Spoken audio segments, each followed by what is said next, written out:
तीन दोस्त दुबई में छुट्टी मनाने गए। उनका जो होटल का कमरा था वो 75th फ्लोर पे था। तो जब शाम को वो घूम कर आए तो लिफ्ट खराब थी। तो तीनों ने डिसाइड किया कि यार 2 घंटे लगेंगे लिफ्ट बनने में, तो हम सीढ़ियों से चलेंगे। तो बोले यार 75 मंजिल, हाँ बोले कोशिश करेंगे। तो एक ने क्या किया, चुटकुला सुनाना शुरू किया। अब चुटकुला आदमी सुनेगा तो हंसेगा, हंसेगा तो एनर्जी पैदा होगी। चुटकुला सुनते सुनते वो 25 मंजिल तक पहुंच गए। फिर अगले 25 मंजिल तक दूसरा दोस्त कहानियां सुनाता रहा। 50 मंजिल चले गए। कहानियां किसकी? अंबेडकर की, गांधी की। ये आपको सुनानी है आपस में। आप एक दूसरे को मोटिवेट करने के बजाय आप एक दूसरे को डराते हो। 4 दोस्त, 5 दोस्त, 10 दोस्त सब मिलकर तैयारी करते हो। अगर सब एक दूसरे को मोटिवेट करो, कैसे करोगे? कहानियां सुनाओ। कहानी वो नहीं कि तिवारी जी की लड़की भाग गई, वो सब कहानी नहीं सुनानी। ये उल्टी सीधी कहानियां नहीं सुनानी है। तुम उल्टी सीधी कहानियां सुनाते हो। कहानी सुनानी है अंबेडकर की, कहानी सुनानी है गांधी की, कहानी सुनानी है लिंकन की। एक दूसरे को मोटिवेट करो यार। कौन? कोई बाहर से आएगा? खुश रहो, मोटिवेट करो। तीसरे आदमी ने क्या कहा कि बस आ गए। ये 61, 65 आ गए,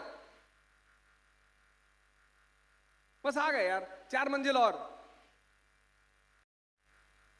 जब हमें किसी को अपने साथ लंबी दूरी वॉक करानी होती है तो हम ऐसा ही तो करते हैं कि कितने दूर चलना है। अरे वो सामने खंबे को गल में जाना। अगला पहुंच गया सामने खंबे तक, हमने उसे बाद में उलझा रखा। 2-4 खंबे क्रॉस होते चले गए। फिर उसे याद आया कि तुम तो कह रहे थे पीछे वाले खंबे के पीछे आगे।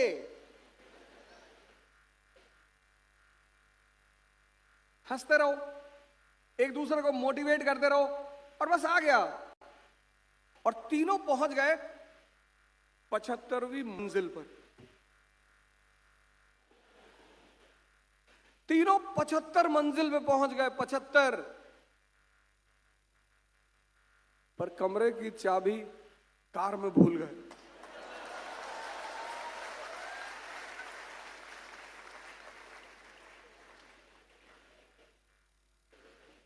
यही तो तुम्हारा हाल है। तुम कमरे की चाबी कार में रख के चले आते हो, मेहनत बहुत करते, लड़ते बहुत हो। मैं तो पूरे भारत में सेमिनार करता हूं। मैंने यूपी, कानपुर, इलाहाबाद, लखनऊ, यहां के लड़कों जितना मेहनत करने वाले लड़के नहीं देखे।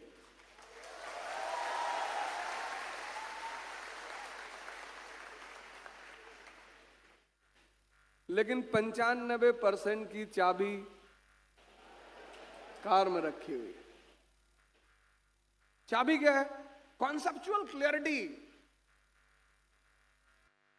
कॉन्सेप्चुअल क्लैरिटी क्या है?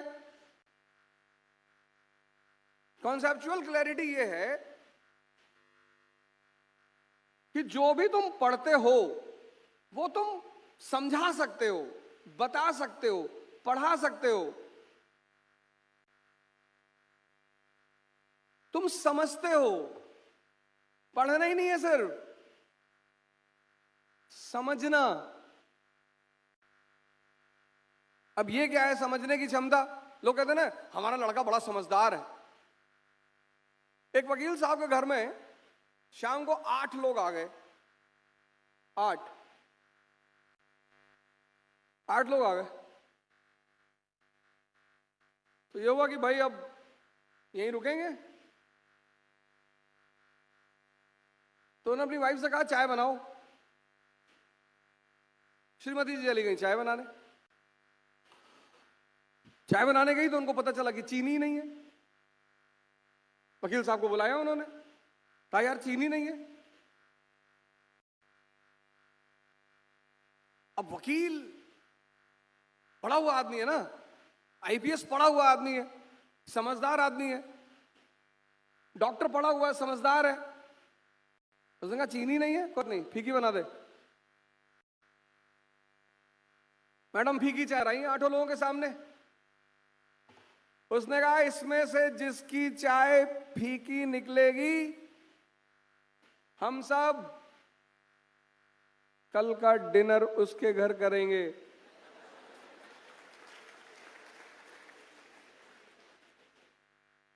सबने चाय पी। एक भाई साहब ने तो यहां तक कहा कि चीनी बहुत ज्यादा है। यह है समझदारी का विकास। ये सब लिख लो, वीडियो तो बाद में मिल जाएगी तुमको। चाबी नहीं खोनी चाहिए। वो 75 मंजिल पे पहुंच के चाबी नहीं लाए। चाबी नहीं खोनी चाहिए। और पहली चाबी है कॉन्सेप्चुअल क्लैरिटी। दूसरी कॉमन सेंस। 4 जुआरी पकड़े गए जुआ खेलते हुए, सलमान साहब ने पकड़ लिया, जज के सामने ले गए। पहला जुआरी मेडिकल सर्टिफिकेट लेके आया कि साहब उस दिन मैं अस्पताल में था साहब ये मेडिकल सर्टिफिकेट से।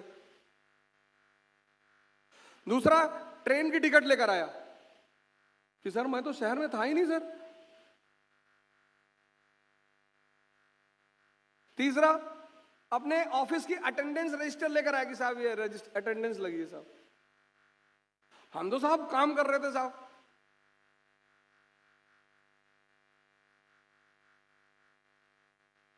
और अदालत को क्या चाहिए? सबूत।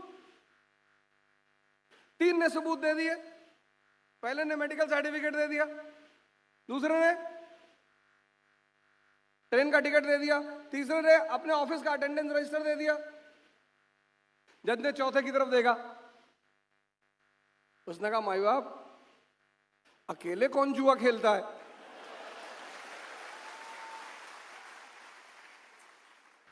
कॉमन सेंस डेवलप करो। कॉमन सेंस, ये क्यों पढ़ना है, ये क्यों समझना है, इक्तेदारी क्या है, इल्तुतमिश ने क्यों लगाई, उत्तर वैदिक काल का धर्म कैसे बदल गया। रुको, सोचो। ये दिमाग सोचने के लिए मिला है। दो चाबी क्लियर हो गई ना। तीसरी, एक आदमी डाइवोर्स लेने गया अपनी शादी के 5 साल बाद।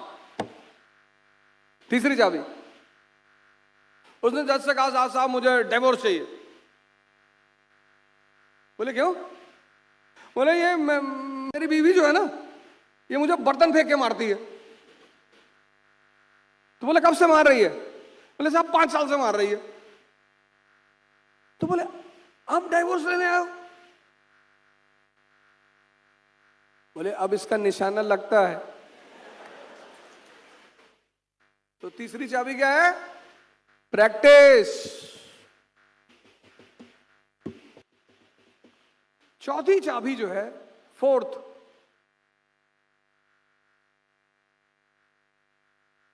क्या? तुम छोटे थे, स्कूल जाते थे, होमवर्क करते थे ना, क्यों? डर की वजह से कि मैडम उठा के सो पटक देगी उठा के। और कितने भी बहाने बनाओ, कितने भी, मैडम वो दर्द हो रहा था मैडम, इससे कर लेते, मैडम इससे लिख नहीं पाते, मुंह से पकड़ के लिख देता आंसर। मैडम मैडम तो कुछ सुनती नहीं थी बचपन में। और तुम लोग के समय में तो टीचर गलत मारते थे, हम लोग के समय में उनका मारने का तरीका बड़ा साइंटिफिक था। यहां मारते थे एक्यूप्रेशर पे, कि यहां मारेंगे तो ये खुलेगा तुरंत। सारे एक्यूप्रेशर के पॉइंट यहां है। आज के टीचर तो यहां मार दिए, आंख की रोशनी चली गई। हमारे टीचर ऐसे नहीं मारते थे, यहां मारते थे, यहां कहते मुर्गा बन जाओ। जब आदमी वाला कोई गुण ही नहीं है तुम्हारे अंदर। तो चौथी चाबी,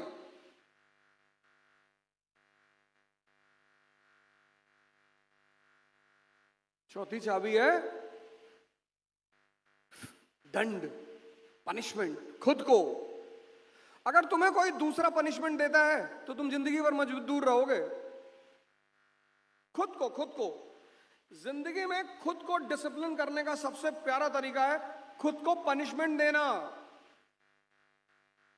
हमारे कानपुर में है इकरा आईएएस बाय ओझा सर, जो आईएएस और पीसीएस की प्रेपरेशन के लिए लाए हैं बेस्ट फैकल्टीज फ्रॉम दिल्ली। तो अब मतलब वो सारे के सारे लोग जो कि आईएएस और पीसीएस की प्रेपरेशन के लिए दिल्ली जाने की सोच रहे हैं ना, तो अब उन्हें दिल्ली जाने की बिल्कुल जरूरत नहीं है, क्योंकि ओझा सर की देखरेख में इकरा आईएएस लाए हैं new offline batches for UPSC IAS PCS के बाद join NCERT basics and GS pre का मेंस फाउंडेशन बैच सिर्फ और सिर्फ इकरा आईएएस, वो भी 9 नंबर क्रॉसिंग हमारे शारदा नगर कानपुर में है।